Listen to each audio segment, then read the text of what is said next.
If you're an automotive supplier and you know your team is building the next big thing, prove it on the industry's biggest innovation stage.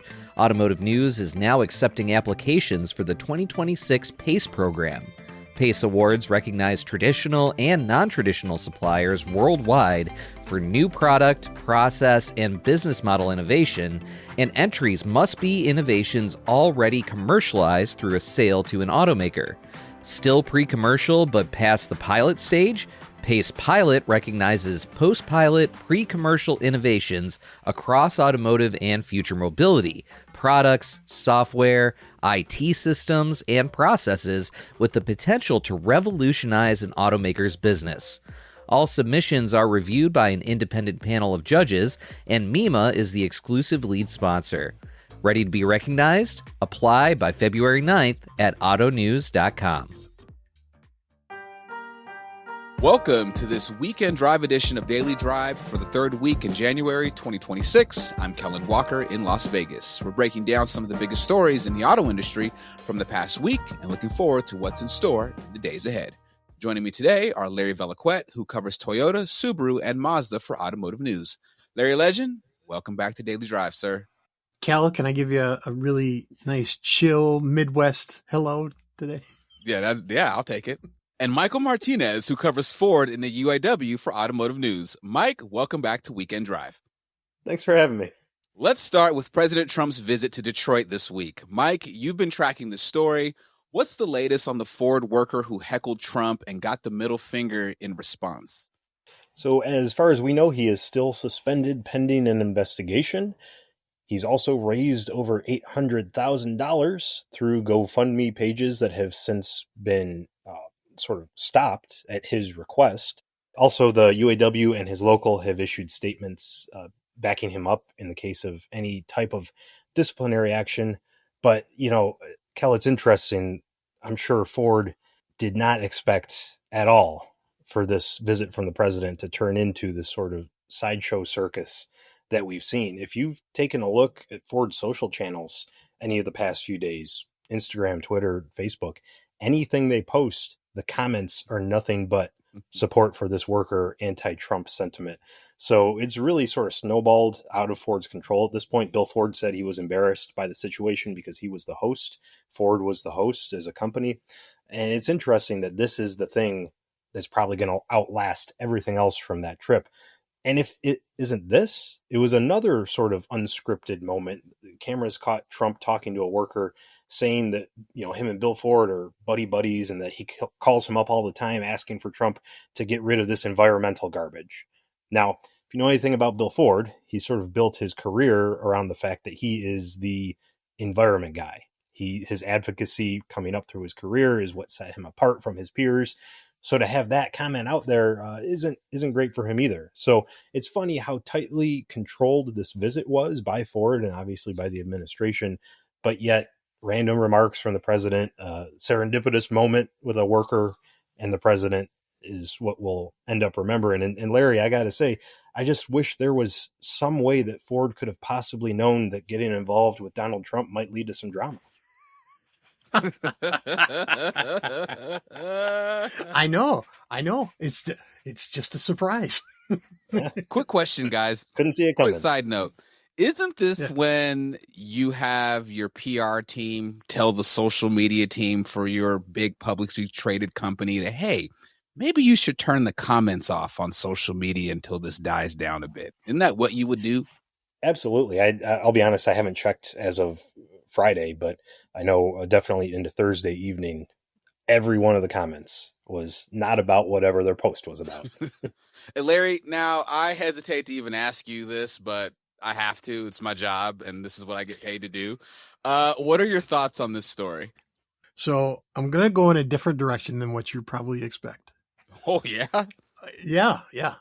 What I'm going to say is that there is a long, generationally long and proud history in this country of heckling the president. Lincoln was heckled. Truman was heckled. Nixon was heckled. There's all kinds of video of Bill Clinton and Obama being heckled. And hell, if you think about it, George W. Bush had two shoes thrown at him, albeit in Iraq, right? Oh, I forgot about the shoe. Oh my goodness, I forgot about the shoe. Not the shoe, shoes. Shoes, there were plural. Yeah. Yeah. And he dodged them like a champ. But I will just say that this history has always been there, right? And it's part of the First Amendment.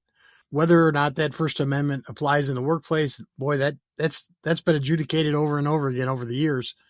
So that'll play out for this worker. But I think the telling thing is how the person being heckled responded. If you watch the videos online of presidents being heckled, compare it to this. Well, Larry, Trump made some waves at the Detroit Economic Club when he said, let China come in, about foreign automakers building plants here. He said this before, but this time he did it in Detroit ahead of the Detroit Auto Show. What do you make of that? Here's the thing. This statement ought to scare the hell out of every automaker and every dealer in the United States. And I'll tell you why. If he predicates opening the door to Chinese vehicles on them building a plant here, that is a tiny price to pay for China. If I was China, I'd be all over it. Here's why. Think about Toyota, right? Toyota didn't build a plant in the U.S. until the late 1980s when it built Kentucky. It was here it was sending cars from Japan for 25 years.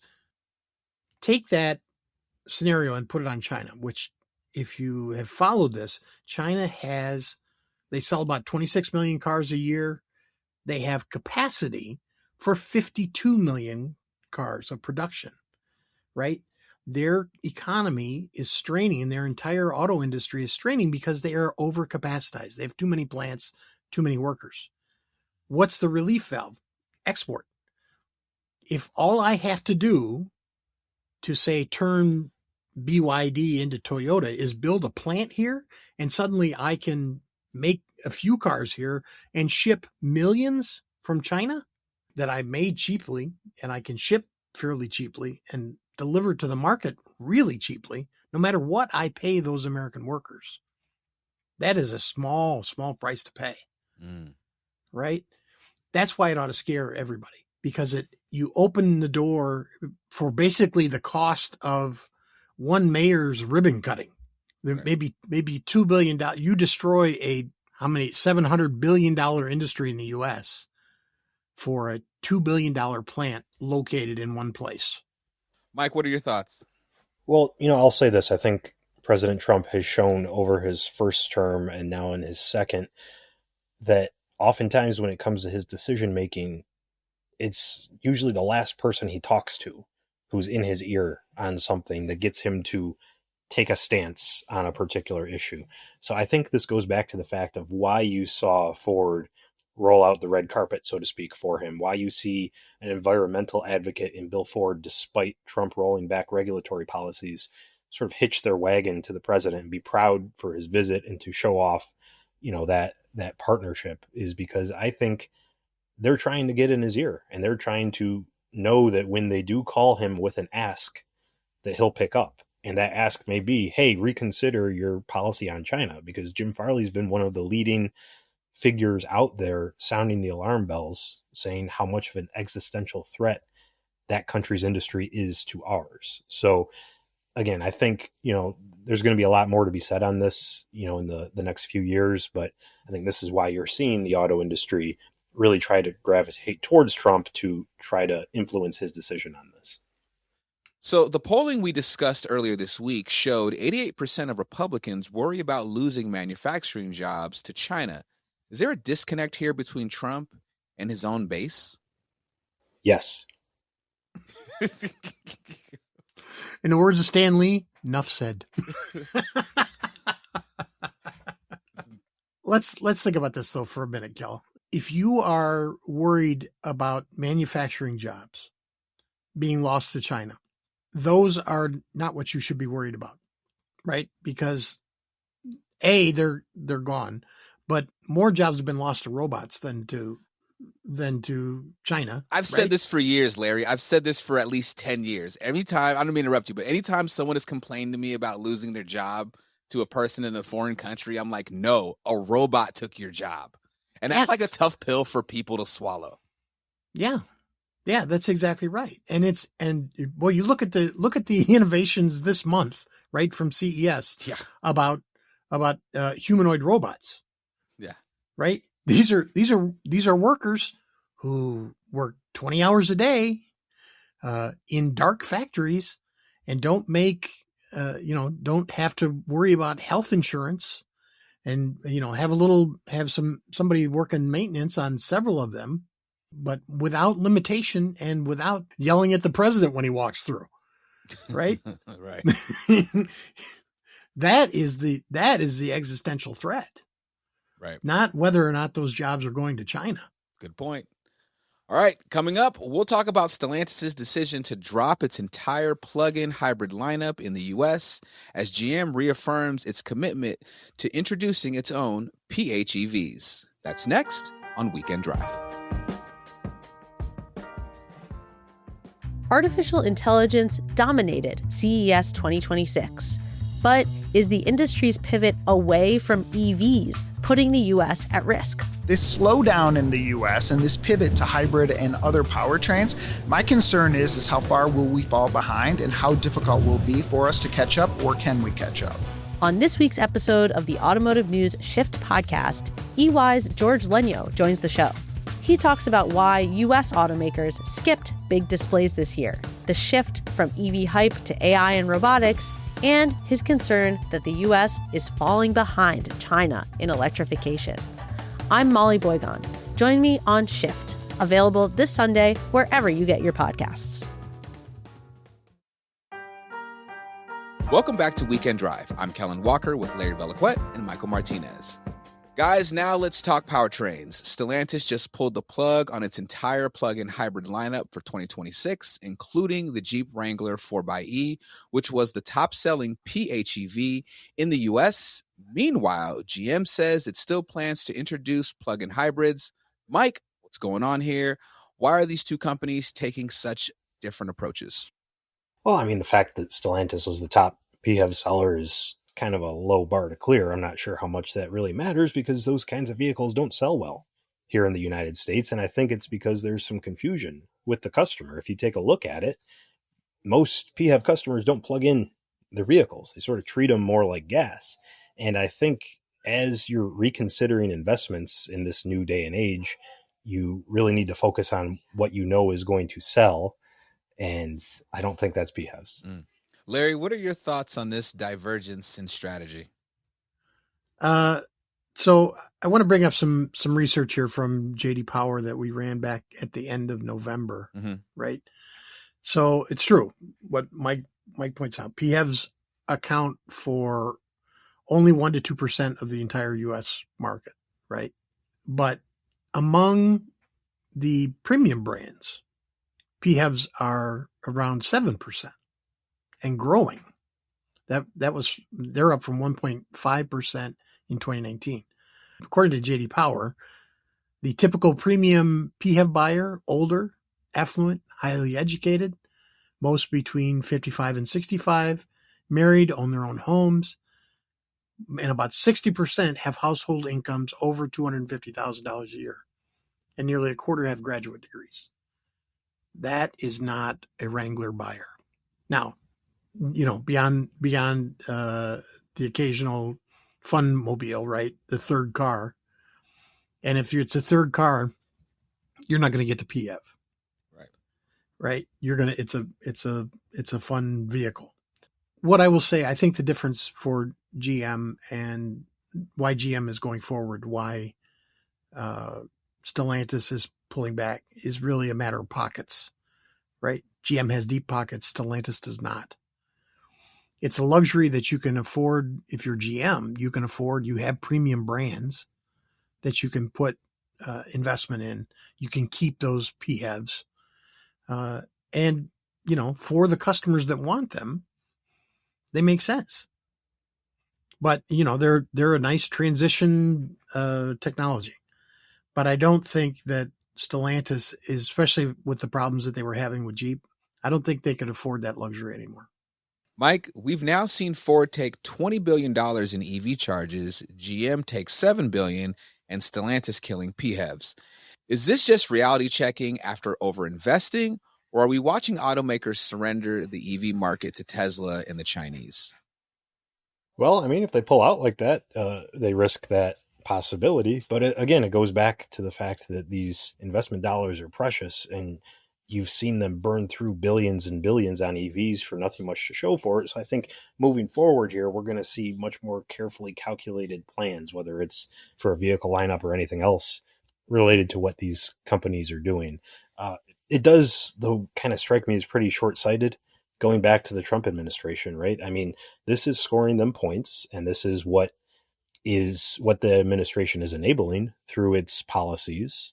But he's still a lame duck president. He's going to be out in 3 years. You could have a new administration take over, switch parties again, in which case they would likely, push greener vehicles because, again, that's where the rest of the world is going. So I think the industry is really taking a big risk here. While it will benefit them in the short term, and we all know gas-powered SUVs and trucks continue to sell well in the U.S., that's a good thing for them. But you really risk the prospect of alienating yourself on the global stage and the potential to really kind of hurt your prospects moving forward post-2029. Larry, any final thoughts? Yeah, you know what? I'm actually going to take the folks on the left to task for this, because they pushed EVs as a direct substitute for gas-powered vehicles, right? You can make that switch without any compromise, and that just wasn't true at the time that they tried to push this. Now they did it, presumably for altruistic reasons, but the business world still had to adapt. And I think what you're seeing, the backlash that we saw, is a response to that. Instead of a slow rollout, instead of saying, hey, make this change when you can, as the infrastructure matures and you're able to do it, and you can, one day be able to drive cross country, stop to fill up, just like you would, without the Tesla supercharger network, as this was still growing up. I think they pushed it too fast, and we're now in the backlash stage. Eventually this technology will mature. You'll see the switch come, and that's why I'm really reluctant to watch companies move all in one way or the other, because I think it's a mistake both ways. Gotcha. Good stuff. Larry, Mike, thank you so much for joining me. Cal, awesome to be here, bud. That's all for this weekend drive edition of Daily Drive. I'm Kellen Walker. Thanks to Automotive News executive producer Jake Neer for his help on today's podcast.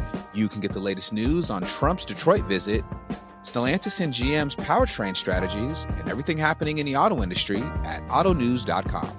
We're off on Monday for the Martin Luther King Jr. Day holiday here in the U.S. Come back on Tuesday for a conversation with George Lenyo, EY's America's automotive leader, about how artificial intelligence is turbocharging the simulations used to train autonomous vehicles. As you start to look at the AI and the compute power that exists today that didn't exist last year, it's allowing for that technology to be brought to light. We'd love to hear from you. Let us know what you think of the show and the topics we covered today. Send us an email at dailydrive@autonews.com or leave us a voicemail at 313-444-2774. If you enjoy the podcast, remember to like, leave a review, and subscribe so you never miss an episode.